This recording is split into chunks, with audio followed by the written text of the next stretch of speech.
What it do, YouTube? Boy Eisner Tactical back here with a video. Oh, you guys seen the thumbnail?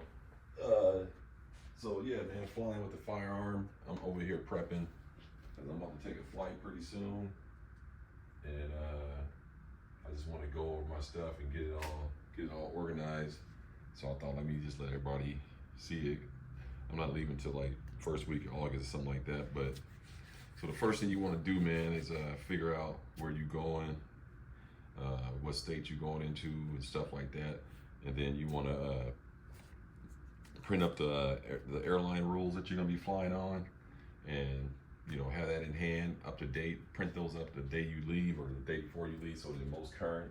And then print up the most current TSA rules, and go over all that with yourself, and then by yourself, and then bring both of those with you and highlight key parts on the like how much ammunition you can bring, on the airline rules, and how the gun has to be locked down. Highlight that, and things of that nature. And then so you can have it already highlighted, so if someone says you're in violation, you can already say, hey, I did, boom boom boom, you have it already highlighted. So highlight all those items of critical need. Once you do all that, go ahead and print 2 copies in case you have to use it to show an agent or something like that, and you forget to get it back, but you still got the other copy. So that's what I do. That's the first couple things I do, and then I find out what the rules are in the state I'm flying in. Living in California, very restricted, so I figure wherever I'm going, it's going to be a little less restricted, more than likely. Are there states that I probably would never bring a firearm to? Yeah, for example, I don't know about New York and some states like that. You can get into a lot of issues out there, but I don't go to New York, so it's not a big deal. So I'm going to Louisiana, and as of July 4th, I believe, or July 1st or 4th, they passed as long as you're 18, you can carry a firearm with no permit or anything.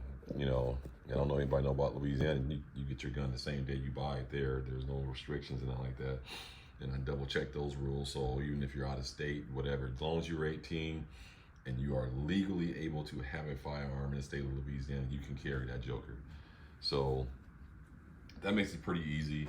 And I might fly through Texas to get to Louisiana, and I print up their laws and see what's going on. Texas is another state where they don't observe any permits or anything like that. As long as you are legally able to have a firearm, 18 and over, whatever it may be, you're okay in Texas also. So everything's looking pretty good on that end. So then the next thing you want to do after you get all that, you want to figure out what kind of traveling case you're going to have. You're going to travel with, how many firearms you're going to take is going to depend on what kind of case you get. I'm just taking 1 pistol, and so this case is my 1 pistol traveling case. And if you see the blue painter's tape, that's because that's where my name and phone number is. So that way, if it gets lost or something, they can immediately see my name and my phone number, and they can reach out to me immediately. Okay, so that's what that's for. But this will be in a checked bag, by the way. So this will go inside of this bag right here, my carry-on. I don't know if you can get that in the camera, but this will go inside of my carry-on, and so it goes together. I don't just check this by itself. That's not how that works. So I got this case, nice case. You see it's kind of chewed up because my dog was underneath the bed. My dog was chewing on it, but foam padded, case. And a few things that I carry when I travel. I always carry 50 rounds with me. So this is, I'm gonna be carrying 50 rounds, and I always carry it in a box, an actual ammo box like this. You can, if you check your airlines, you can carry your ammo in a Ziploc bag. It just can't be loose in the box, like loose laying up in the lock box. So what I do is just load up. I keep one of these just just to have, and I load up my ammo on that. I think this is the 9mm one though, but I'm gonna be carrying 40, so I got a 40 box too. But so you want to have a box. Well, you can do what you want as far as ammo, but I think it's a weight limit on how much you can travel. I think it's 8 pounds of ammo, something like that. Some 10. So I don't even get close to carrying that much. I usually just carry 50 round box, and then I carry 2 mags, and then the 2 mags are going to be hollow points. This is going to be balled ammo, and then I put the hollow points inside of a Ziploc bag like this, push the air out and sealed it, and I put the ammo in there. Not this particular bag. This bag is for what it is worth, but I have another bag that I'll have the ammo in. So I carry some inners and a little load assist. So I usually like to go to a range where I travel to, and I have my little Leatherman, my little micro Leatherman. I carry that. That's nice and handy. And then I have a pocket flashlight. I always carry that. So I find that kind of cool to have that with me. And then I have a Sharpie and a highlighter. I carry that. And then I got my keys to my locks on a carabiner. And each lock is a different key. I probably wouldn't do that next time, but they were so cheap, I just bought them and I kind of labeled them. So if I got ill or something like that, my wife or somebody could figure out, you know, lock 1, lock 2, and the P is for this lock right here. That's what the P is for, padlock. So I got it kind of, organized.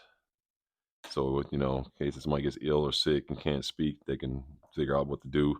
So I got that right there. And that's pretty much what I carry. And I carry this lock because I locked my whole pistol out just to make it more safer for the TSA.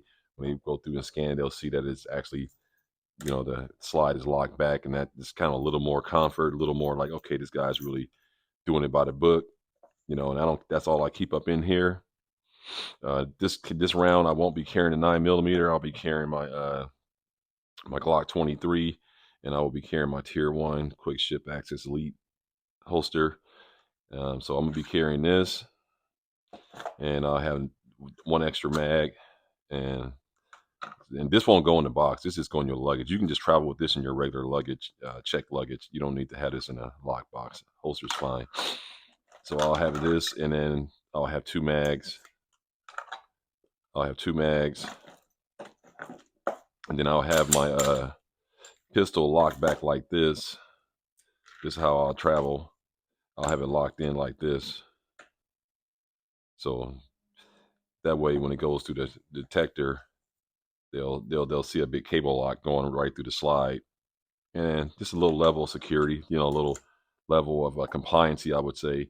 And then I'll take the ammo. You don't want to travel with ammo in your mags.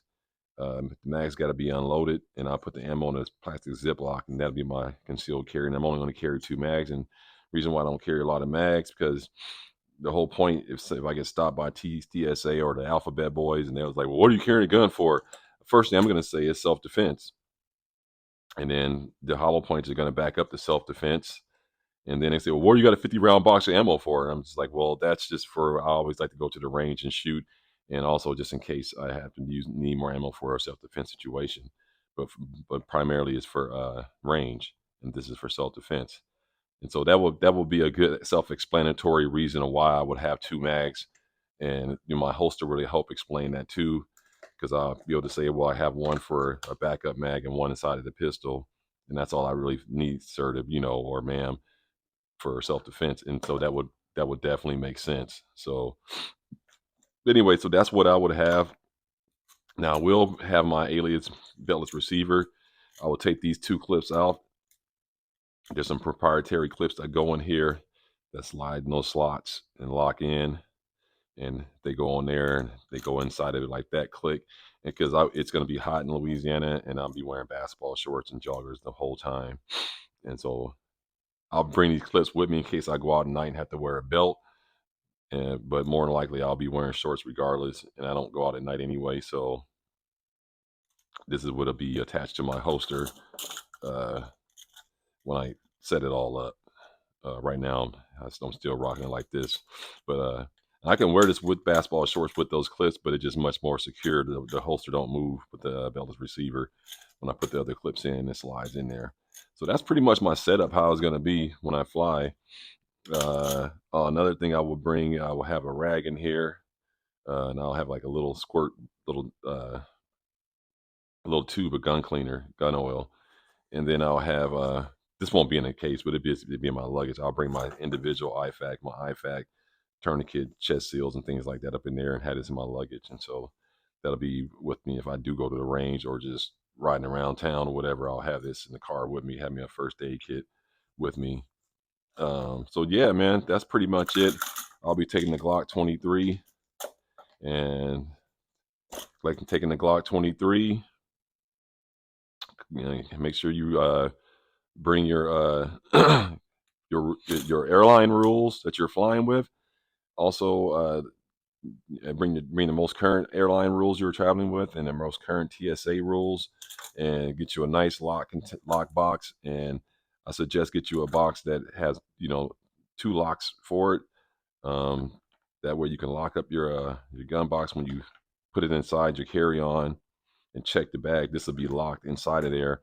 And when they clear they'll give you a sticker, card that they're going to tape onto the outside of your box that's saying it's been inspected and it's clear to go. And that'll be on top of here. And then you lock your gun up and you're good to go. Like I said, your holster, your mags have to go inside of your lockbox. You can't travel with mags in your regular luggage. You will get in violation. So your mags have to go into your lockbox. Your ammo has to go into your lockbox. Your holster does not have to go into a lockbox. It can be in your regular luggage. Just making that clear. Mags have to go, even if they're they have to be empty, and they have to go into a lockbox with your pistol. So they can't be loaded like that. That'll get you in trouble. So no loaded mags. And like I said, you can have ammo in a regular box like this, or you can put it in a Ziploc container, squeeze it all the air out, lay it flat, lay the ammo flat. As long as the ammo's not loose, individually loose inside of your box, rolling all over the place, you'll be fine. So you can use a Ziploc bag. But again, that needs to be confirmed with your airline. Don't take my word for it. Check your airline and check TSA, find out what they saying. But I pretty much know that's how it goes, and so I'm gonna go that way. But again, your holster does not have to be in a locked box. So hopefully this will help someone out if they're gonna fly. Like I said, I bring a little rag and I bring a little thing of gun oil, and these are the items that I pretty much travel with. And like I said, I lock my firearm out like that, and this won't go in here either. This will go in my luggage. This will go in my luggage, and then this would be only things that needs to be the only items inside of this box. Really, that's it. This is the only items that'll go inside of there. So, other than my keys. But yeah, man, flying with a firearm. Let me know what you guys think.